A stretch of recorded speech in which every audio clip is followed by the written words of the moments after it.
Et bonjour, bonjour. Alors aujourd'hui on va faire une petite météo d'usine comme chaque lundi. On va regarder qu'est-ce qu'on a fait hier. Ah oui, c'était la météo du BTC. Maintenant je comprends pourquoi je fais pas le dimanche là. Ça fait 2 analyses de suite. Je sais pas si vos petites têtes vont supporter le choc. Alors exceptionnellement on n'ira pas dans l'onglet communauté parce j'ai fait un petit quiz. J'ai vu qu'il y a déjà 20 personnes qui ont répondu. Pour spécial prosiner. Si vous êtes prosiner, vous allez avoir la réponse. Et je suis étonnamment surpris qu'il y a 60% déjà qui ont trouvé. Donc sur 20 personnes, ça fait une douzaine. Une douzaine de prosiners sur la chaîne. C'est cohérent. Alors bon, on y va. C'est parti pour cette météo. Hop hop, c'est ici. Alors on a vu que le BTC est consolidé. On est dans la fourchette. Bon, pour l'instant, tant qu'on est dans les 26, 31, on va pas faire de décision majeure sur le BTC. Juste faire des petits... Il y a encore des petits achats, c'est un peu risqué, parce que si ça casse par le bas, bah, ça sera là où il faudra acheter en masse, et si ça casse par le haut, il faudra acheter en masse aussi. Donc pourquoi pas acheter maintenant, d'un côté, ouais. Ça dépend de votre stratégie. Si vous avez envie de moyenner à la baisse, eh bah, vous attendez, et si vous avez envie de miser sur un méga super pump, eh ben, vous attendez la cassure vers le haut. Bon, j'espère avoir été clair sur la stratégie BTC. De toute façon, j'en ai parlé hier. Glucky, alors Glucky, bon, on va peut-être regarder le Glucky après. On va juste commencer par notre CryptoStar, à savoir... Ah, je l'ai pas mis dans mes favoris. À savoir le Zin. Bien évidemment, le Zin, qu'est-ce qu'il devient? Waouh, on s'est pris à moins 6% là en plein direct. Ça oscille, on est à 0. Bon, on est à 0,18 $. C'est début de la fin. Donc KB nous a gratifié d'un petit live. C'était quand ça déjà? C'était courant semaine dernière. Je ne sais plus la date précise. Donc aujourd'hui on est le 22, c'est la bougie du 22. Oui, on a bien fait d'attendre. Je crois que c'est vers les coups de 2 heures que ça se met à jour, cette bougie. On commence à voir la cotation. Alors, vous voyez hier, donc 21, donc là, on est le 22, moins 7, ça fait 15. On était le 15 mai ici. C'était férié ou pas? Non, je crois pas. 15 mai, ça sonne comme un jour férié, mais je pense pas. Ouais, il y avait le 1, le 8. Quand même pas le 15 aussi. Bon, c'était le week-end de l'Ascension.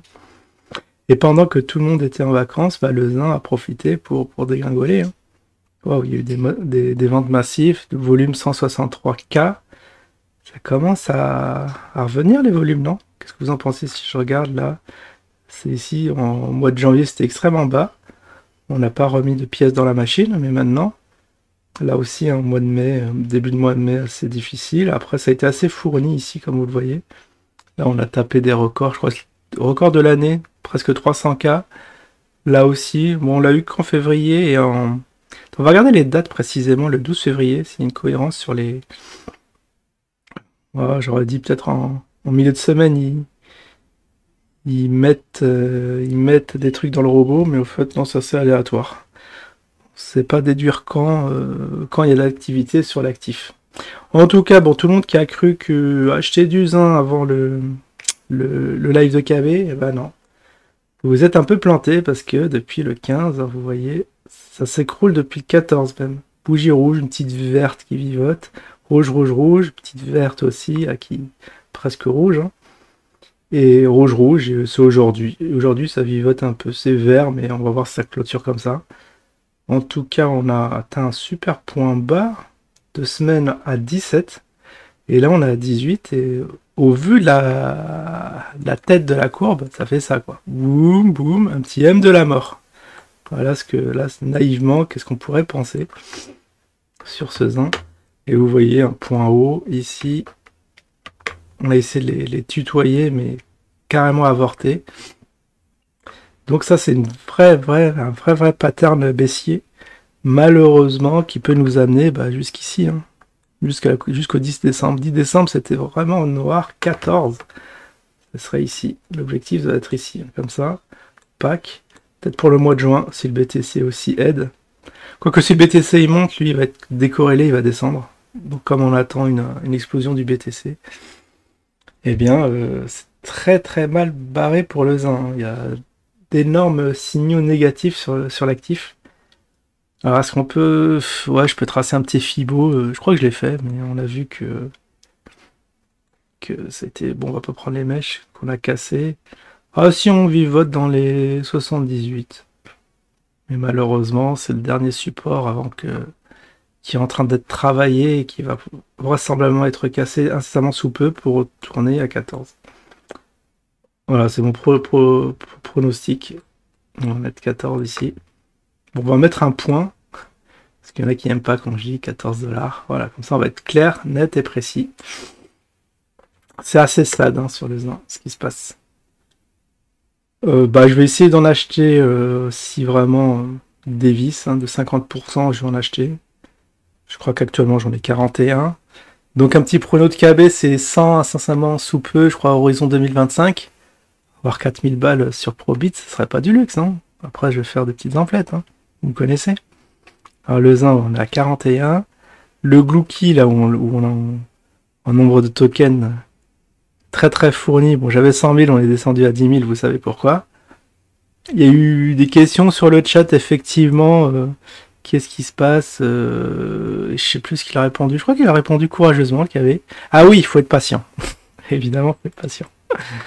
C'est que... Je sais pas, est-ce que c'est la faute des vendeurs encore? Ouais, bah si ça baisse parce que les gens vendent, bah pourquoi vous vendez? Mais vous voyez, là, on va approcher...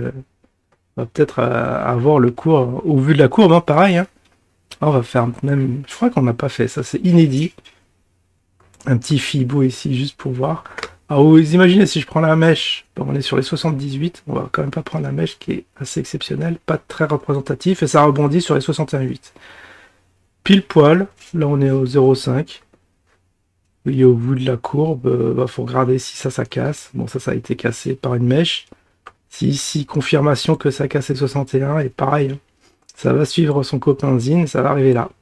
Les ProWay, les ProPizer, les machins, le Glouki va trouver enfin sa valeur utilitaire. Nous avons entre nous un léger doute sur ça. On va laisser l'avenir décider et on va tirer les propres conclusions. Alors ce qui est génial, c'est qu'on a peu le temps de faire un peu tour d'horizon des 4 actifs sur Probit. On a quoi? On va passer... Alors le Loki, on l'a vu. On a la Frix. Ah, Frix, allez. Après le 4ème, je sais plus c'est lequel. Ah, c'est Ziri. Peut-être le Ziri avant. Allez, le Ziri. Le Ziri, c'est quand même culte. Hein. Alors le Ziri, waouh. Moins 10% pratiquement. C'est assez phénoménal. Que se passe-t-il pour notre poteau Ziri? Il vit... Waouh. Attends, ça c'est horrible. Quand on voit comme ça. Il va dire il vivote, mais... Il vient de haut. Hein. Alors, RIP à celui-là qu'il a pris à 60... Ah ouais. C'était le truc qu'il devait faire, je sais pas, x10 dès l'ouverture. Il a fait non, il a fait x100. Parce que vous voyez, entre 74 centimes et 7, ouais, x10. Enfin, divisé par 10. Et encore, ça continue. Dégringolade continue, on regarde les volumes vite fait. Vous voyez, c'est pas top. Là aussi, on a arrêté d'alimenter la machine. Hein. C'est pas ce qui s'est passé. Peut-être 2 mois de vacances entre janvier et avril. Non, même 4 mois. Et là, ça reprend du courage. On fait parler de lui. On essaye de trouver une petite activité. Bon, ça va faire beaucoup perdre d'argent à KB. Ouais, parce que pour être sur de telles plateformes, il faut raquer chaque mois. Il a failli disparaître. Hein. Ils ont déjà, je crois, disparu de B-Box. À confirmer. Parce que je crois qu'ils y sont toujours. Les B-Box, mal en point, faire un petit topo. Si B-Box cool, on fera une petite vidéo spéciale RIP B-Box. Bien évidemment. Et on va finir par la Frix. Notre bon vieil Afrix, qu'est-ce qu'il devient? Ah là aussi, hein, on regarde les volumes, c'est pas fameux. Là, il y a eu des petites pointes. Waouh! Donc il y a eu des volumes, mais pas de gros volumes. C'est étonnant. Mais il y a eu des baisses. Je crois que ça correspond à ça. Cette bougie-là, elle correspond ici. Et celle-là ici. Normalement, ça devrait monter. Le schéma classique, c'est qu'on apprend dans les bouquins, c'est quand ça monte comme ça, et confirmé par des volumes, si tu as des gros volumes, bah, c'est un signal d'achat. Et là, ce qui est bizarre, c'est que tu as des gros volumes. Alors, des fois, tu as des gros pumps comme ça, mais sans volume. Là, tu restes prudent, mais cette configuration est assez rare. Beaucoup de volume, mais raplapla. Je sais pas que dire. Bon, ben, c'est déjà la fin. Donc là aussi, restez prudent. C'est pas le moment. Ça, c'est juste mon opinion. Après, ça dépend. Hein. Si vous avez perdu, je sais pas, 90% du capital, ça vaut peut-être le coup de renforcer le truc. Mais après, voilà, c'est une question de stratégie. Et de savoir si vous en foutez de perdre votre argent ou pas. C'est la question. Sinon, c'est nerveusement impossible hein, de tenir une longue position comme ça. T'imagines, t'achètes ici, ça dégringole. T'as le mental, là, c'est absolument flingué. Allez, je vous souhaite à tous une excellente semaine. Je vous dis à la prochaine. Ciao tout le monde.